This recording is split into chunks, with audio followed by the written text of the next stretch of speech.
We are George Roll Films and we present to you Letsubutsubu la Lerato. Letsubutsubu la Lerato is about basically a guy and a girl who are in a relationship.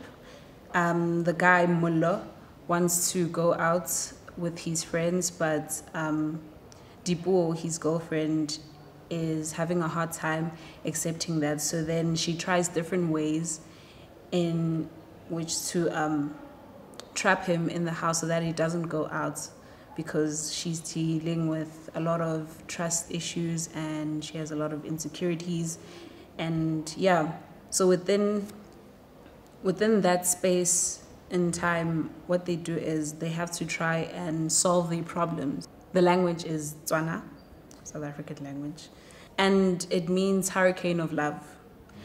The reason why I chose that title is because from my experience and what I've learned from other people is that love is a hurricane. It's disastrous, but it's the most beautiful disaster you can find once you get it right.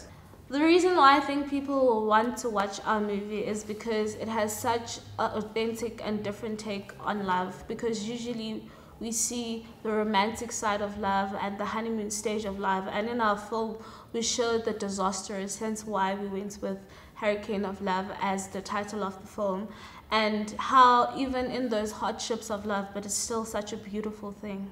I was playing the character of Mullo. His journey was really not an easy one, I can say, because of his relationship with Dipuo was kind of hot in a way. It was not that kind of relationship where you feel that these people really love each other. They did love each other, but in a way, things were not good as they looked.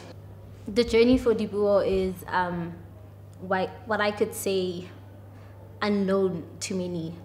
It's hectic. It's full of deep emotions, of insecurities, of lack of self-esteem and confidence, and her escaping place is a man.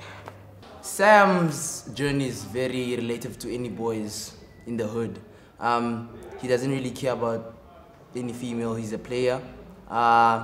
He doesn't like his friend basically being in a relationship, so he's trying by all means to find a way to make him see the light that the relationship is not actually possible. I didn't really use an editing style. I rather used an editing reference film. The film, The Fountain, actually makes use of really long lingering shots, and I felt like that's what our film really needed, was long shots where the audience could really focus on the facial expressions of the characters in order to truly feel what they're going through. What motivated the color palette was usually we had a yellow because caution, and there was somewhat of danger. There was more of a physical interaction between the two. And red, I mean, that's love, passion. Like when someone, acts when they see red, that's what I went for normally. The void scene, I mostly used a wide shot to establish the characters and where they are. And then obviously, you need to establish the scene and then go into the characters and the emotions and stuff. So the wide shot going to a medium shot, going into a close-up shot, they all fall into one and stuff like that. We are Josie Roll Films. We are Josie Roll Films. We are Josie Roll Films. We are George Roll Films and we present to you Letsubutsubu la Lerato.